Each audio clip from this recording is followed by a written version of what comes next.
We're back. Let's bring you this now. Variation in the schooling sector continues to be a major reminder of the inequality in the country. 2.5 decades into democracy, many children still learn in overcrowded, unsafe classrooms, as while some schools are still using pit latrines. It's been suggested to curb this, South Africa needs a serious review of the no-fee school policy. So to discuss this further, we're now joined by educational specialist Mary Metcalfe. Mary, thank you for your time and good morning to you. What are your views on this? Should the no school fee policy be reviewed? All policies should be reviewed continually to see how they are responding to changed circumstances. If there would be a review on the no-fee school policy, the fundamental principle that must inform the review is that no child should be ever excluded from schooling because they cannot afford to pay school fees. If we use that as the starting principle, then I think we would be on a good basis across the country to look for ways of improving the current policy that we have. And the current policy says that we have an unequal society. Parents do have a responsibility to contribute according to their means. And so the DBE, many years ago, I think the DBE must have introduced this policy in the first 5 years, indicates that let's classify schools into 5 categories. Quintiles, 1, 2, 3, 4, 1, 5, and quintiles 1, 2, and 3 are those schools which are judged to be serving the poorest of the poor, where it's not permissible to charge school fees, but you can fundraise. With that being said, why are we still having this conversation over 2 decades into democracy? Why is there still such a huge gap in terms of inequality in the education system?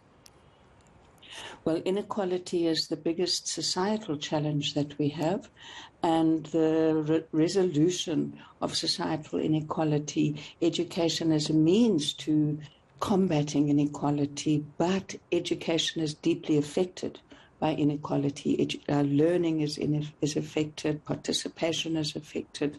So inequality continues to be a huge issue. With that being said, Mary, I mean, I'm reading the article here by, of course, different researchers and experts in education who've been, sort of like talking about the quintiles that you're talking about, or that you made reference to, from 1 to 5, and saying it seems some principals still have a problem with the education department changing the status of their quintiles, because obviously with democracy and change in demographics, it seems some schools had moved from your quintile 4 and 5 to your 1 to 3, but it seems in terms of administration that is still not recorded, or that status hasn't changed yet from the Department of Education. What administratively is going wrong here, and what do you think it would take at least to change those school statuses so that we can give them the resources that they require? It's extremely complex because the wealth and poverty of communities is changing all of the time. And that requires fair and transparent and consultative processes across schools. And I'll give you some examples. In urban areas, the nature of the residential component of urban areas changes all of the time.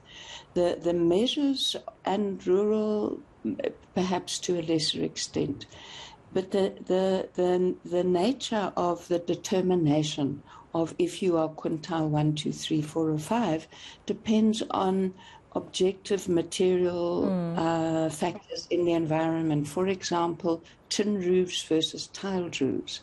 Now, if you take some parts of a city I know well, like Johannesburg, there may be areas that might have been working class white areas, which were considered to be quintile 5, the wealthiest. But the people living in those areas now are in fact not the typical composition that was there 5 years ago. They are still classified as quintile 5 schools, but they do not have the fee base. This has been a problem for a while. So we need a more nimble, responsive, we need the debate. It's good that the debate's been opened, but as long as we have an unwavering commitment to no child must ever be excluded from a public school because they do not have the ability to pay fees. Where schools are, because of the inequalities in our society, inevitably dependent on school fees, and those would be the quintiles 4 and 5, some people still refer to them as Model Cs, then you can say that the parents have to pay fees, but you cannot discriminate against the child. And theoretically, the school can apply for a subsidy for children who can't pay school fees. But the administrative processes need to be reviewed critically and approved. With that being said, I want to talk about the impact this has then on children and the quality of education that they receive, because some principals have also revealed that budget cuts have affected, how they, of course, pay for their operational costs. Obviously, with the rising inflation, it can be harder to pay for your water and electricity, just to name a few. But how will this then have a knock-on effect on the quality of education that these children in these quintiles 1 to 3 particularly receive in schools? That's another operational and implementation matter that you're correct to identify.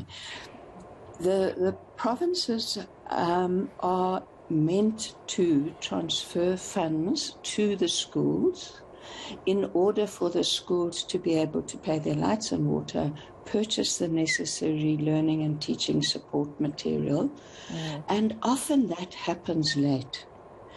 Often schools are struggling to pay their lights and water and rates account because provinces are paying late, and not all provinces pay at the levels that the National Department recommends.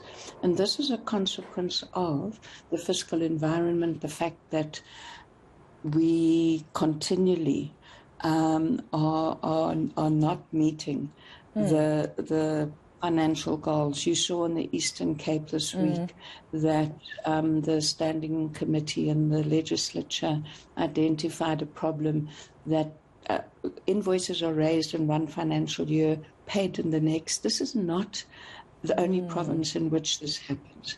And of course, we've got the financial impacts of COVID.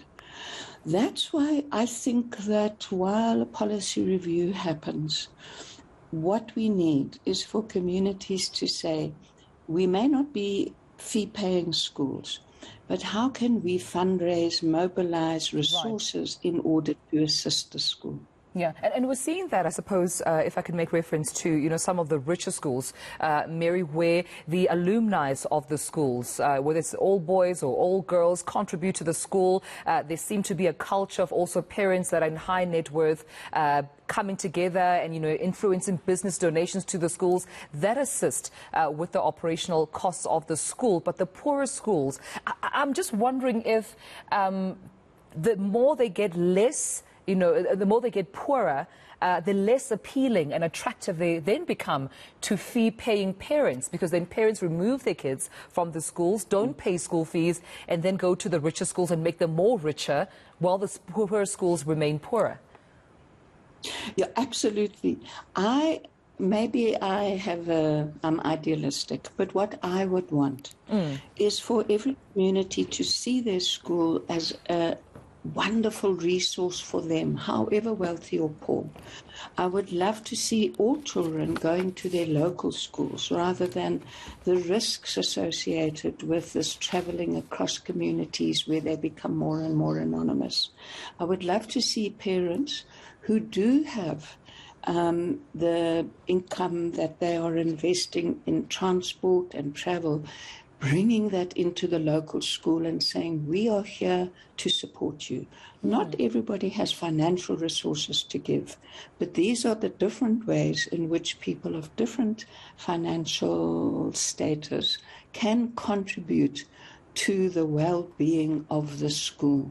The more we see the drift away from poor schools by people who believe that they can achieve a quality of education somewhere else, rather than supporting quality of education where they live, undermines community. Well, I appreciate this conversation and you talking to us about this, something to think about as well. And if you are, an old girl, an old, boy in a previous school, whether it's in the township, in the rural areas, in the farms, go back, I suppose, and lay a helping hand and improve that school for the generations in that community. But thank you so much, educational specialist, Professor Mary Metcalfe, for your time this morning.